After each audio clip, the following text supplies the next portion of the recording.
Distinguished panelists, honored guests, colleagues, ladies and gentlemen, let me begin by apologizing for my physical absence from this important dialogue.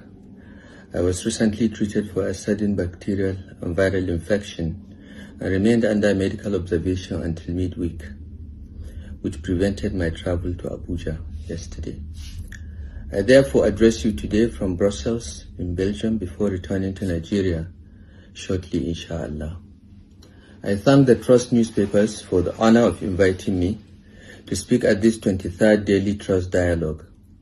The theme, Nigeria's Fourth Republic, what is working and what is not, is timely not because the Republic is young, but because it is old enough to be judged honestly against the expectations that gave it birth.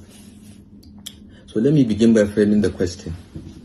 Nigeria's Fourth Republic is now in its 27th year. It represents the longest uninterrupted stretch of civilian rule since independence in 1960. That fact alone matters. We have conducted multiple elections, transferred power between parties, sustained constitutional rule, and resisted the return of military governance despite insurgency, economic shocks, recessions, and a global pandemic. This endurance deserves recognition. It reflects not only the actions of politicians and institutions, but also the patience and democratic commitment of ordinary Nigerians. However, endurance is not the same as progress. Stability is not the same as prosperity. And elections alone do not equal good governance. The central question before us is this: has the Fourth Republic delivered security, justice, opportunity, and dignity to the majority of Nigerians? My short answer is this: it has delivered some gains, but it is failing in fundamental ways. I will therefore make 5 propositions. First, the Fourth Republic has recorded some real achievements. Second, it is democratic in form, but increasingly centralized and coercive in substance. Third, its failures are structural, not accidental. Fourth, the binding constraint is not democracy itself, but weak state capacity and poor leadership quality of political office holders. And fifth, unless these failures are addressed, public faith, especially among young Nigerians, will continue to erode with serious consequences for the survival of the Fourth Republic. So let me begin with what I think is working about this republic. Number 1, in my view, is civilian continuity. Since 1999, Nigeria has remained under civilian rule. Courts sit, legislatures function. Governments change through election and not coups. In an African context, this is no small achievement. Military rule has likely lost legitimacy as a solution to Nigeria's problem. This alone is progress. Number 2, federal pluralism. Nigeria remains a federation, strained, imperfect, but still plural. Some state governments matter. Governors remain powerful political actors. Subnational governments deliver most education and healthcare services and employ the majority of public servants in Nigeria. This pluralism has prevented complete political monopoly and allowed pockets of success in some states, even where the center fails. The third is political competition. Nigeria does not have a permanent ruling party, and that is an achievement compared to countries like Uganda, Tanzania, Rwanda, and even our neighbor, Benin and Togo. The PDP governed for 16 years. The APC will not govern forever. It is likely that in 2027, the APC will be gone. Power therefore remains contestable. This distinguishes Nigeria from dominant party systems elsewhere on the continent, some of the countries that I've mentioned. However, and this is critical, competition has not yet matured into accountability and good governance. Elite circulation has outpaced institutional consolidation. Parties remain weak, personality-driven, and transactional. The fourth is selective economic and industrial gains. Nigeria has experienced episodic progress. There were years of growth driven by macroeconomic discipline and infrastructure investment. Nigeria became a net exporter of cement, thanks to Dangote and other cement manufacturers. The Dangote refinery positions us towards self-sufficiency in refined petroleum, petrochemicals, and fertilizer. Again, that is progress. These are not imaginary achievements. They demonstrate that democracy, when focused, can deliver, but they are uneven, fragile, and easily reversed. I will now go to what is not working. Now let us turn to clearly to what is clearly not working, and here a bit of candor is required.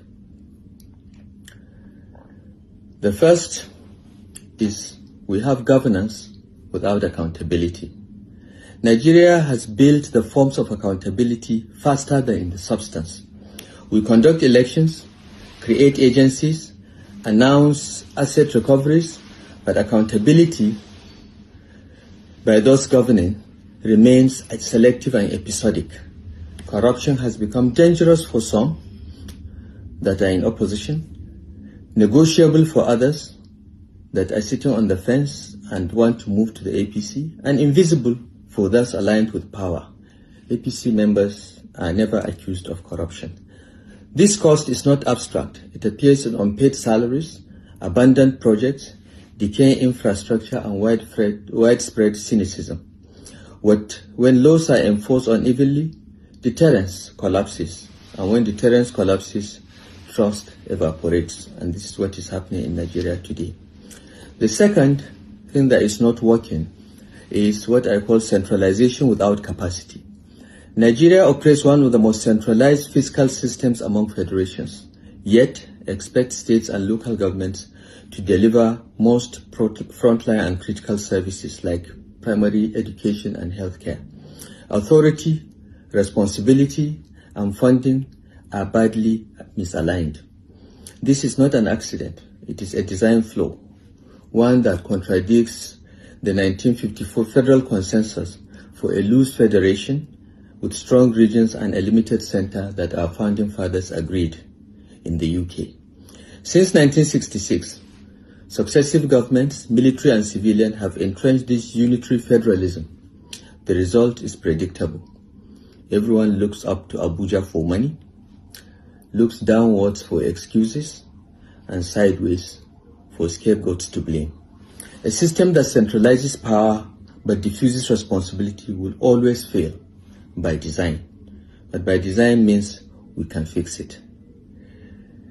The third is insecurity and the breakdown of the social contract. Insecurity remains Nigeria's gravest crisis. Insurgency, banditry, kidnappings, and communal violence have displaced millions and devastated livelihoods. Despite rising security budgets, the state's monopoly of force has weakened. When citizens are compelled to organize their own protection, that is not resilience. It is a vote of no confidence in the Nigerian state. No republic can endure when security becomes a private commodity available only to those who can afford it. The fourth area that is not working is economic hardship and inequality. Nigeria may record GDP growth, and you will hear today from the government representative talking about over 4% projected GDP growth for 2026. But the lived reality is harsh and different from this rosy picture. Poverty remains widespread. Inflation, especially food inflation, has destroyed purchasing power. Policy shocks have accumulated without buffers. What distinguishes Nigeria is not hardship alone, but hardship without accountability, where citizens absorb every shock, while public officials and political office holders live extravagantly and with impunity. This breeds anger, and anger, when combined with frustration and hopelessness, is politically dangerous. The fifth area where things aren't working is law, justice, and democratic erosion. The law should protect citizens, not terrify them. Yet, We have seen in Nigeria prolonged detention, selective prosecution, and investigative fishing expeditions that have weakened confidence in the justice system. When law enforcement is weaponized against political competitors, democracy erodes quietly but steadily, and this is what we've seen happening in our country today. The courts remain the last refuge of anyone that feels persecuted. But when justice is doubted, when judges are compromised, the republic itself is weakened. What must change and must stop, I will go into now. If the Fourth Republic is to move beyond mere survival, it must now be judged by outcomes, not longevity. Nigeria must shift from consumption to production, from centralization of power to true federalism, where devolution of power goes to the states and local governments, and from power without responsibility to authority matched with accountability. Specifically, Nigeria must end borrowing for recurrent expenditure and prioritize food security. We must reform the constitution and allow state and community policing. We must devolve resource control and economic authority to the states. For instance, mining and minerals should be devolved to the states because the states control land, among other things. We must also strengthen our institutions through judicial reform and ensure that we have credible elections through an truly independent electoral commission. We must invest seriously in health and education at the lowest levels. And finally, we must restore ethical and competent governance for our politics to have meaning. But reform is not only about what must change, it is also about what must stop. We must stop the weaponization of security agencies, law enforcement, regulatory institutions, and the justice system for regime protection rather than for democratic preservation. Selective enforcement of laws must end. Arrests without evidence must end. Detention before investigation must end. Governing by intimidation rather than institutions must end. So let me conclude, ladies and gentlemen, with this. Nigeria's Fourth Republic has bought us time, but time alone is not legacy.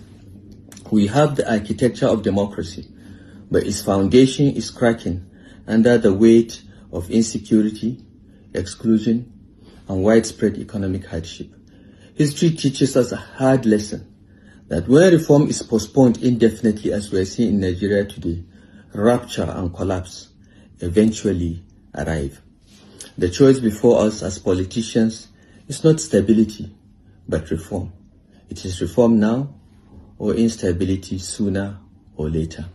Nigerians are not lacking intelligence, patriotism, or resilience, so let us not blame Nigerians for the current state of affairs.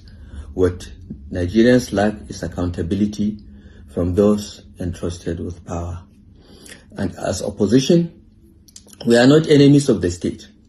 We are the conscience of the people. We seek reform, renewal, and a democracy that delivers, not one that survives by coercion and selective persecution. I invite all those who wish Nigeria well to join us in restoring hope, dignity, and progress through reform, through progress, and societal consolidation, not repression, not selective persecution. Thank you very much. God bless the Federal Republic of Nigeria. I hope to take your questions during the question and answer session. Thank you once again.